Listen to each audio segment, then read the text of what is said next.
అధికారుల బృందానికి అదేవిధంగా ఉపాధ్యాయులు ముందు ఆశలైన అందరికీ పేరు పేరున హృదయపూర్వక ధన్యవాదాలు తెలియజేస్తున్నాం.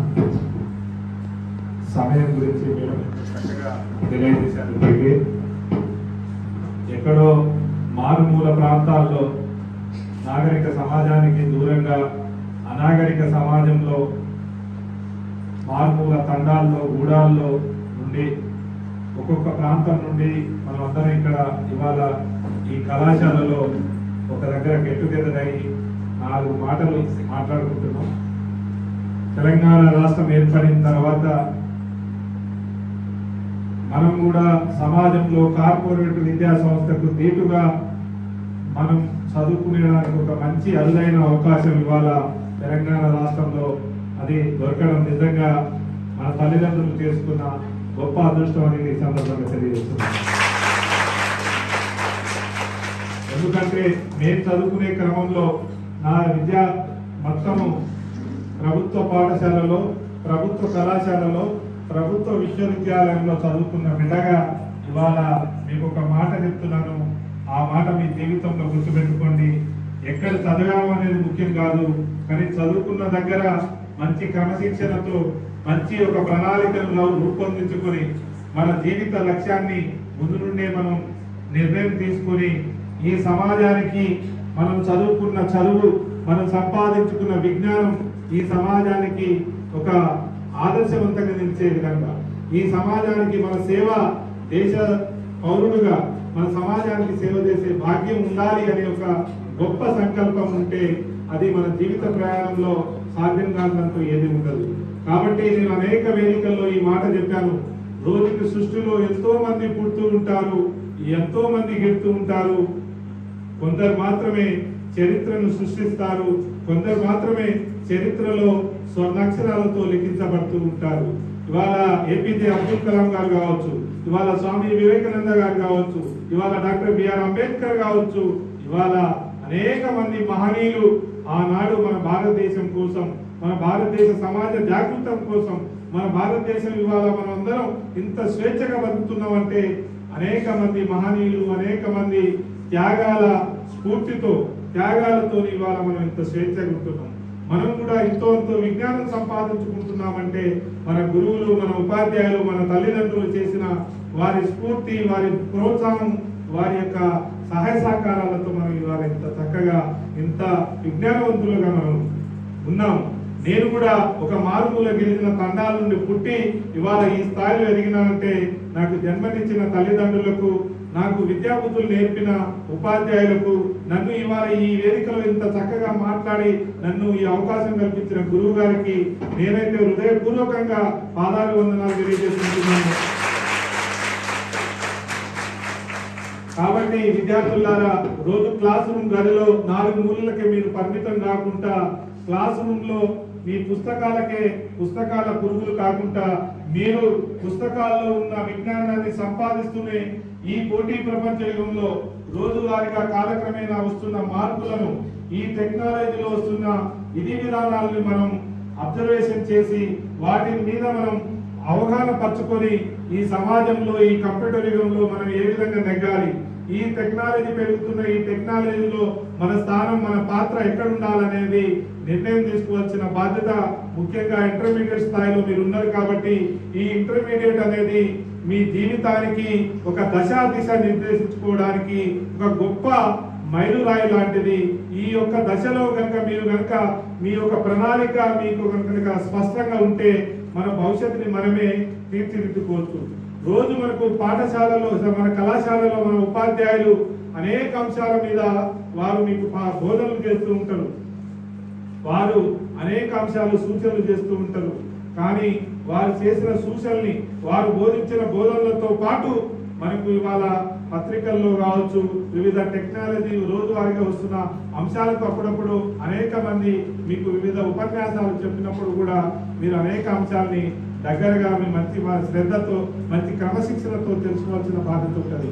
ముఖ్యంగా మన గిరిజన బిడ్డలు, మనకు కష్టపడే తత్వం అనేది మన సొంతం. ఆ కష్టపడే తత్వంలో కూడా ఒక ప్రత్యేకత ఉంది. మనం కష్టపడాలంటే దేన్నైనా ఒక సులభమైన మార్గంలో ఎంచుకోవాలి. మన తల్లిదండ్రులు అయితే వ్యవసాయం చేసి కష్టపడి ఇవాళ మనల్ని ఈ స్థాయిలో తీసుకొచ్చారు.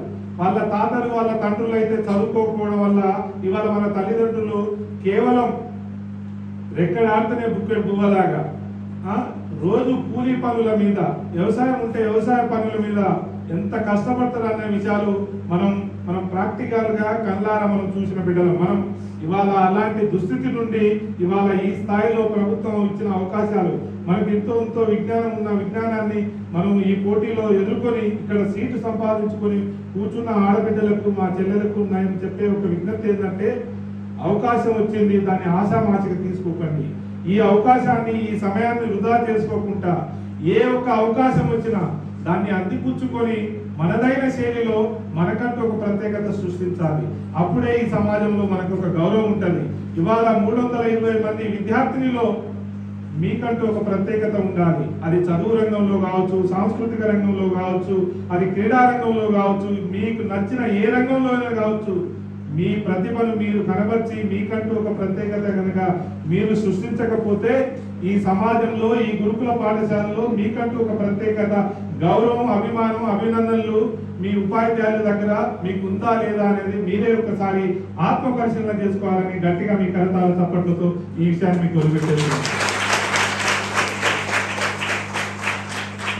ఈ మాట ఎందుకంటున్నా అంటే, మనలో ఎవరైనా ఒకరు సాంస్కృతిక రంగంలో వారి యొక్క నైపుణ్యతను చూపించినప్పుడు వారికి ఎంత గౌరవంగా, ఎంత అభినందనలు, ఎంత చప్పట్ల మధ్య వారిని ఎంకరేజ్ చేస్తారన్న విషయం మీకు తెలుసు.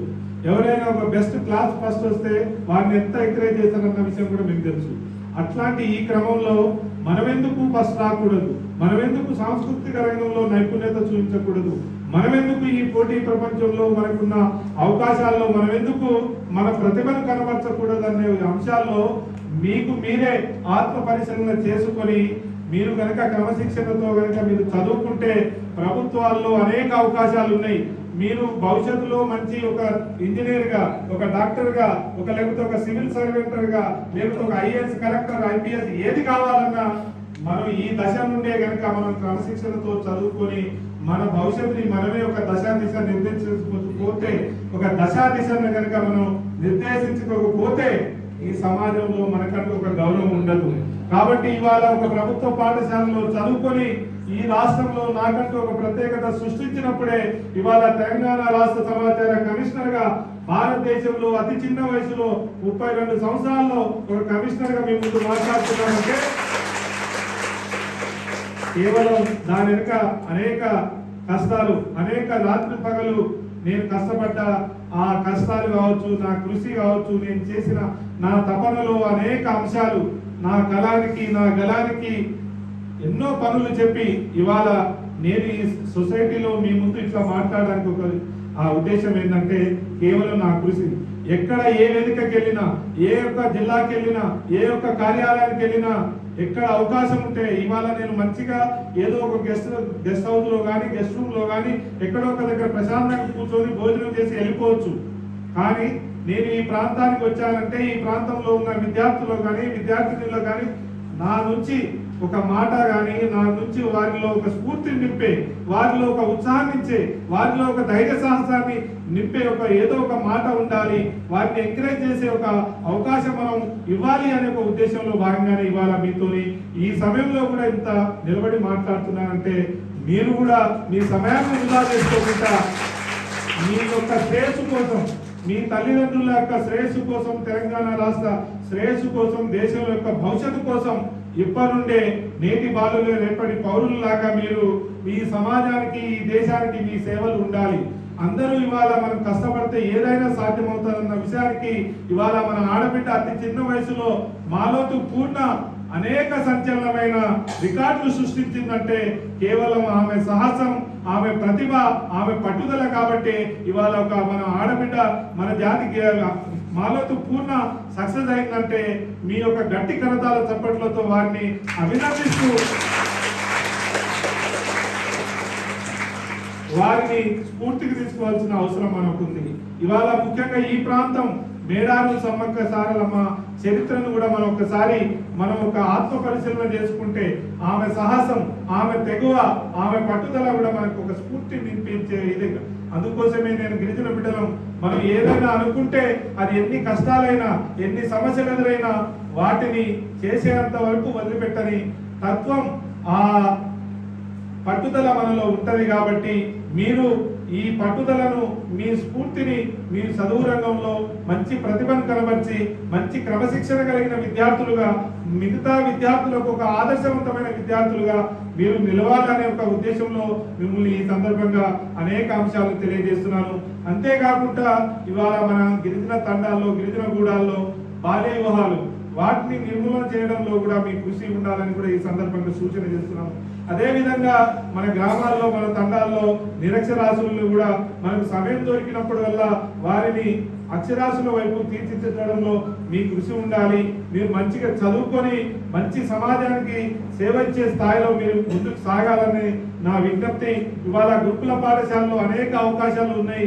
ఆ అవకాశాలని మీరు సద్వినియోగపరచుకోవాలి. మేము చదువుకునే సమయంలో ఇవాళ ఇంత ఇన్ఫ్రాస్ట్రక్చర్ కానీ, బిల్డింగ్లు కానీ, ఈ ఉపాధ్యాయులు మంచి నైపుణ్యత కలిగిన ఉపాధ్యాయులు కానీ ఉండేవి కావు. కానీ ఇవాళ అరుదైన అవకాశం మీకున్నాయి. ఆ అవకాశాన్ని మీరు ఎక్కడ సమయాన్ని వృధా చేసుకోకుండా మంచి సమాజంలో మంచి గౌరవంగా బతికే విధంగా మీ చదువులు ఉండాలని కూడా ఈ సందర్భంగా విజ్ఞప్తి చేస్తున్నాను. రేపు ఇంటర్మీడియట్ కంప్లీట్ అయిన తర్వాత పై చదువులకు వెళ్ళినప్పుడు కూడా మంచి నిర్ణయం తీసుకొని ఏ చదువులు వెళ్తే మనకు బాగుంటుంది అది అనేది నిర్ణయం ముందు నుండే మీకు ఒక మంచి లక్ష్యము, మంచి ప్రణాళిక కనుక ఉంటే విజయం అనేది మీ సొంతం అవుతుంది. మన తల్లిదండ్రుల కష్టాలని తీర్చడంలో మనం చదువే, మన విజ్ఞానమే మనకు సొంతం అవుతుంది. కానీ నేను ఈ విషయాన్ని చెప్తున్నాను, జ్ఞానంతోనే విజ్ఞానం, విజ్ఞానంతోనే ఆత్మగౌరవం, ఆత్మగౌరవంతోనే ఇవాళ ఈ సమాజంలో ఒక గౌరవం ఉంటుందన్న విషయాన్ని మీరు మర్చిపోకూడదు. కాబట్టి చదువుని ఆయుధంగా చేసుకొని ఈ సమాజంలో కనుక మీరు చదువుకుంటే అనేక అంశాల్లో మీ యొక్క ప్రతిభ మీకు ఉపయోగపడుతుంది. సమయం ఎక్కువైంది కాబట్టి నేను కూడా ఎక్కువగా మాట్లాడడానికి ముందుకు రావట్లేదు. భవిష్యత్తులో మంది మీరు డిగ్రీలో కానీ, పీజీలో కానీ ఎక్కడున్నా నా వైపు నుండి ఎల్లవేళ మీరు నా సహాయ సహకారాలు మీకు ఉంటాయి. మీరు కూడా చదివి భవిష్యత్తులో విద్యార్థులకు, మీ తండావాసులకు, మీ ప్రాంతానికి మంచి పేరు తేవడంలో మీ కృషి, మీ చదువు ఉండాలని మనసారా కోరుకుంటూ, ఈ ప్రాంతంలో మీరు చదువుకుంటున్నారు కాబట్టి ఆ మేడారం సమ్మక్క సారలమ్మ తల్లి ఆశీస్సులు కూడా మీకు నిండుగా ఉండాలి. మీ తల్లిదండ్రులకు మీరు ఒక మంచి పేరు తేవడంలో మీ కృషి ఉండాలని మరొకసారి మీకు సూచనలు చేస్తూ ఈ యొక్క చక్కని కార్యక్రమాన్ని నిర్వహించిన ఉపాధ్యాయులకు, ఆర్సీఓ గారికి మరియు ఐటీడీఏ ఏపీఓ గారికి మరియు మిగతా అందరికీ మనస్ఫూర్తిగా కోరుకుంటూ ఈ కార్యక్రమంలో వచ్చిన ప్రింట్ మీడియా, ఎలక్ట్రానిక్ మీడియా మరియు మిగతా అందరికీ మరొకసారి పేరు పేరున మనస్ఫూర్తిగా ధన్యవాదాలు తెలియజేస్తూ జై హింద్, జై తెలంగాణ.